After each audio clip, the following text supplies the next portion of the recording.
Have you ever wondered how a game comes to life?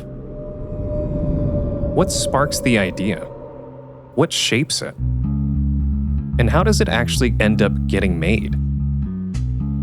I'm Joe Chi, and as a video game streamer, I'm always curious about the stories behind my favorite titles. That's why I'm traveling to Africa to visit an up-and-coming game studio. My journey begins in Ile-Ife, Nigeria, founded in 500 BC and home to the Yoruba people, who believe that humanity itself started here. Ile-Ife is also home to Dimension 11, a small studio that embodies the spirit of artistic innovation and the preservation of a culture often overlooked by mainstream media. As they work through their final stages of their first ever release, Legends of Orisha, Blood and Water, I'm here to learn more about their creative process and to explore how they draw inspiration from the vibrant culture and heritage of their hometown. Join me at the intersection of culture, technology, and imagination on the game maker's journey.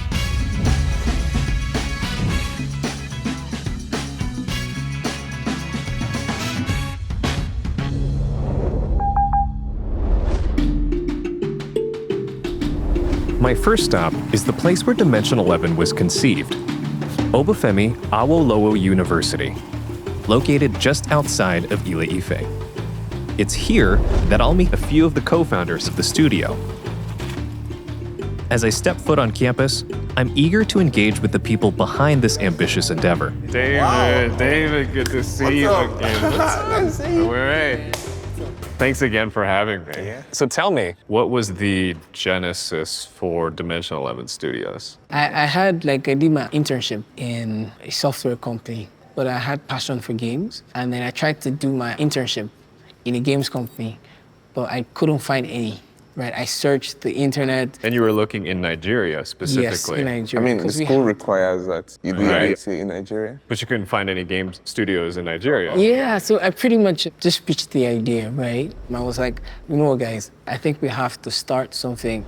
And the rest is history. Yeah. And so you didn't just go for the next FPS game. You didn't go for the next esports game. You went for a heavy, narrative-driven, culturally driven video game. The whole Legends of Orisha for every one of us is that even though we are not as recognized, with all the limitations we have, we could still put out something great. I remember seeing the GDC statistics on Africa having 1% of the global game developers, and we realized that, okay, at this point, we want to make something bigger for us to prove to the world that African stories can blow everybody's mind. It's big, it's huge. Yeah. So what has never been done, let's do that. What's never been done is a story about a whole culture, a whole mythology that I have very little experience with, Yoruba culture. What does it mean for you to be creating a game based in that culture? the Yoruba culture wasn't written. It was passed down orally, right? And Ife is the cradle of the Yoruba culture itself. One of the things that has really helped is the fact that we're here in Ife. So we have access to locations, places, where we can learn directly from the people that have passed down this knowledge, right, from generations to generations to generations. And now we can put it in a game that, we can send to the world. I had no idea about the oral passing down of Yoruba history. It's the only way. There are no The only way. Yeah. And I can see why that's been a challenge to bring something like that to life. Yeah. Listening to these guys, I'm struck by the sheer weight of what they're trying to accomplish. Without a written version of the language, its chances of extinction are amplified exponentially. So the idea that a video game could become a permanent record of an ancient culture inspired me to travel back to Ile-Ife in search of someone who is still giving voice to these oral traditions. In the bustle of the vibrant city, I meet with Dimension 11's Yoruba cultural expert, Yemi. So, Yemi, after all this research and obviously the life that you've lived as a Yoruba person, what do you hope to bring over to the game? Well, we are reinventing the Yoruba mythology. For example, one of the Yoruba myths, the myth of Eshu, is mostly demonized as being the Satan in the biblical cosmology. So we are trying to change the perception of people that, okay, in our culture, it doesn't represent the biblical Satan. So we are trying to bring those aspects. So, Yemi, what is one takeaway you wish you could share after players have played through Legends of Orisha about the Yoruba people? Oh, I would say the richness of the Yoruba culture in terms of language. You know, these days we have the Yoruba language going into extinction, which is not supposed to be so. When a group of people lose their language, they lose their identity. Most Yoruba people we have now can't even speak the language correctly. They can't even speak it fluently again with the richness of the philosophy and the deep-rooted wisdom we have there. So I'd like to bring the language to the game. Ìgbàgbére kí n pàṣẹ fún un títọ́ sì fetí sí ọ̀rọ̀ mi. We need to revive that in order to revive the people history. Yes. Because language is part of the people. The people is their language, and the language is the people. And how you share the stories. Yes. And that's what you all are going to do at Dimension 11 Studios, right? Exactly what we are going to do.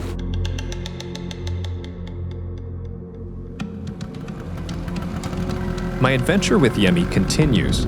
We ride a short distance to Oshun Grove, a mystical forest on the outskirts of Ile-Ife. This ethereal location plays a major role in the game, as I was about to learn from the team's creative director, Winston Ohunyan. The game is set in the aftermath of the fall of the Oyo Empire. So this turbulent space, that's where we set the game. Not just in the narrative design, but also in the level design as well, right? So getting the kind of environment that these people lived in, because this place has not been modernized. So you get the same kind of vegetation that these people lived under, the same kind of animals they cohabited with, right? So it's just a unique perspective into the past. Yeah, so this is the Oshun River. It's where all the sacrifices and offerings people bring and put in the river. You can hear the current and how fast the river is flowing, right? So that's, once they bring the offerings, it takes them immediately. That's the idea. It's a motif that actually gets adopted into our game. Oh, really? Right? So yeah, sometimes with different contexts, but the idea is still the same, that the river is capable of Cleansing. Yeah, cleansing, the cleansing exercise. So one thing I'd like to bring to your attention is this statue right here. So the significance of this statue is it's the entrance to the Ifa priesthood. So when initiates go through, which you're supposed to do backwards, not forwards, it's forbidden to do it forwards. They sort of traverse through this dimension, through this physical realm. They have the capacity to gain the wisdom and come out of the other side changed. And so trying to draw inspiration from these statues here and adapting it into our game is really one of the most important things that I'm doing with my work. We want to portray authentic African culture, but we want to also present the average gamer with a familiar experience, in the sense that we want to make some more intuitive level design. Like for instance, how are you supposed to know you're supposed to turn the back? That sort of thing, that's what we want to highlight.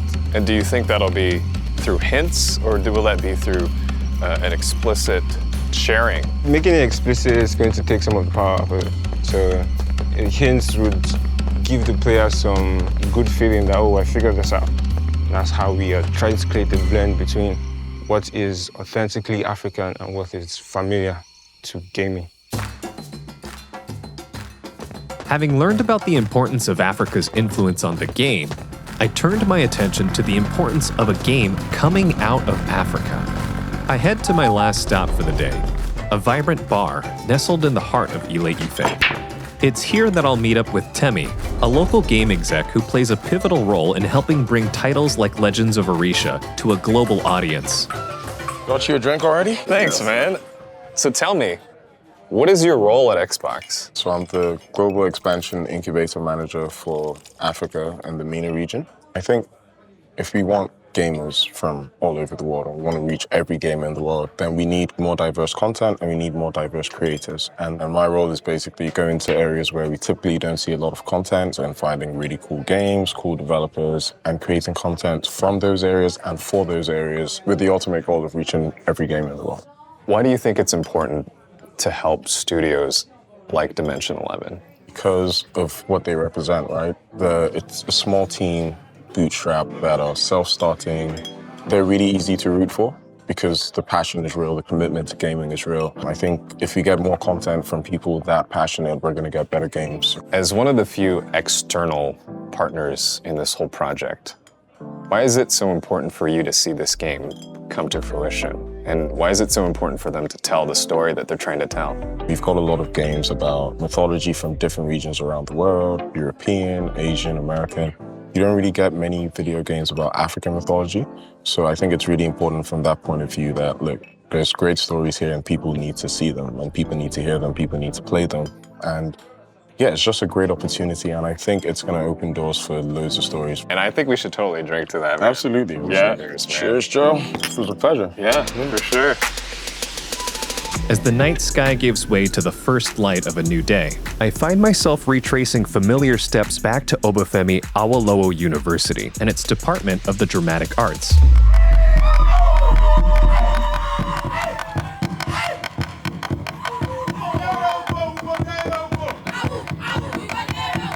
Here, I'll meet with Sharon Alabi, Dimension 11's performance director and motion capture actor. She's rehearsing intensely to embody the spirit of Yoruba ancestors that inspired the game's characters. You are Yoruba, is that correct? Yes, I am. And how does being Yoruba impact the way you work on this project? So I was born into the culture, into the language. So when Winston needed help with the scripts, I would give him ad-libs. That's because it's innate.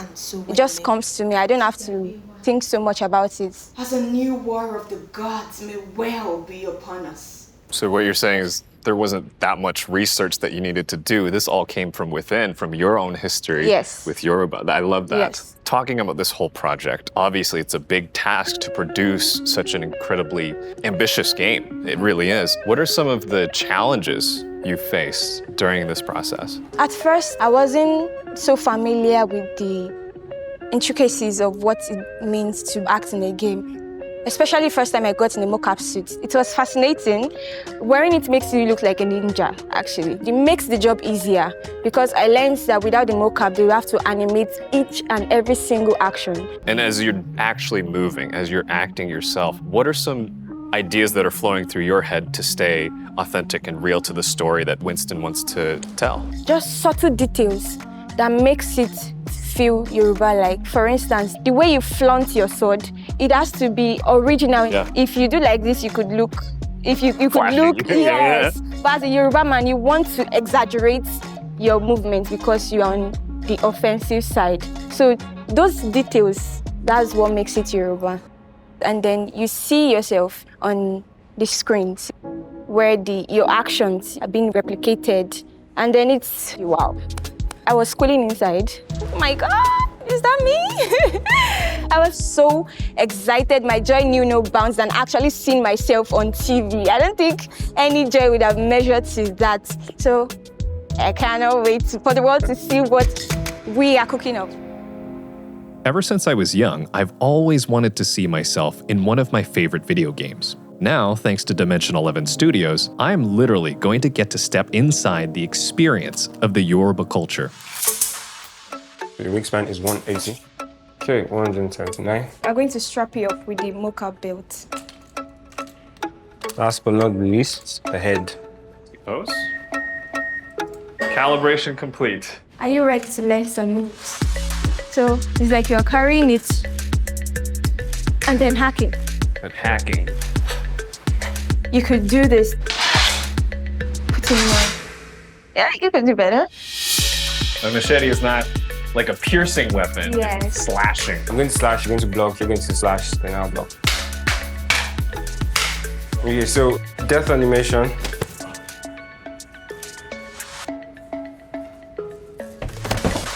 That is pretty good. So, Who's this character I've been controlling on the screen? This is our main character, Remy. His full name is Remy Lekun, which is a Yoruba name that translates to comfort me in my time of sorrow. He has lived a life of violence. From a young age, he was recruited into the army of the Oyo Empire until the empire dissolved, and now he is currently on the search for identity. Very cool. Thanks for the context. Continuing my exploration of Dimension 11 Studios, I find my way to the realm of the programmers. It is here that intangible lines of code transform into vibrant animations, breathing life into the immersive world of Legends of Orisha.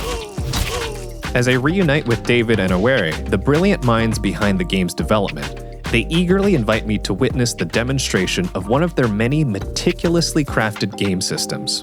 What we're about to show you is a new system that we're working on, the positioning system. So it's the fight ring. Like, you want to create a rule of order. You want to have them well positioned so that the player doesn't get overwhelmed by a lot of enemies. How many enemies can we be expecting to fight simultaneously versus within the arena? The system depicts that.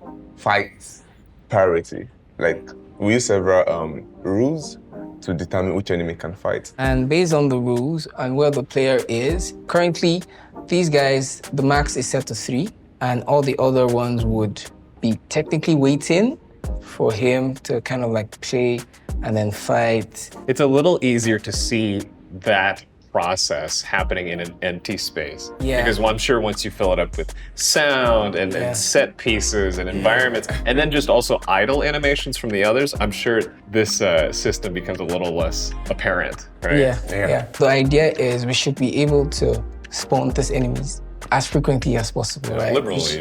Yeah. Just to keep them engaged. I mean, this has been very enlightening to me, by the way. I've played hundreds of games in my lifetime, but I've never actually taken the time to think about these combat systems and all of the time, the effort, the sweat that goes into it. So switching gears here a little bit, I know you guys are the lead programmers on Legends of Orisha, but I think the unique thing is that you are also executives at Dimension 11. I wanted to talk about any technical hurdles and challenges you've had to overcome. Oh my God. You probably have a running list. Africa is just coming up in the games industry. Like, the industry is still very young. So to get talents, we've had to train people in this part of the world, teach them, oh, this is how you do this and that, so that they can be up to speed and be part of us. But there's something that makes us stand out in Dimension 11, inclusion. In AAA space, not everyone is included. You don't really get to interact with other things, and then you're probably doing just one thing. But in Dimension 11, one person can do a lot of things. They can be a programmer and then do a bit of art. So it gives us that leverage over AAA space. Aside that, we had issues with assets. For example, the popular marketplaces we have for art assets out there, they don't really have African assets. Like, I went on every marketplace and I was searching for African assets to work with, right? We are on our own, so basically. Now you have to start from the ground up, is that right? Yeah. So we knew that we had to make a lot of things ourselves. So we had to prepare a highly experienced art team. I think one of the things that really helped us, and it's one of the mindsets that we have as a company and as a team, is whatever problem we're facing, we will find a solution to it. It's not that way. So it's like, so we don't just get to a problem and just stop, no. I would credit your ambition to get the standards that you want to have for your first title. I was also just curious, what are some video game influences that have inspired Legends of Orisha? One of the games that really inspired us is Hellblade, Senua Sacrifice, right? Game. Like, you really get sucked into the player's world. You get like the emotional things that happen, you see it on the character, and also the depth of the lore. I think there are plenty Norse mythology games out there, but Senua really went deep into the culture, the good things, the bad things. They brought everything together, right? So we just had to look at the highest standard. So what is the best out there? And then we tried to ensure that we give our players the exact same feeling. I like that. And so where does the development cycle go from here? What stage are we at? Where do we go? In a couple months down the line, we should have the game at an alpha, right? And at that point, it is pretty playable. Yeah. And then from there, we'll take it to public beta testing, right? And from there, it's this launch date. Goes out there. So everyone into the world. Well, do we actually have a vertical slice that I could test out today? Or? Yeah, sure, we do. Yeah. Let's do it.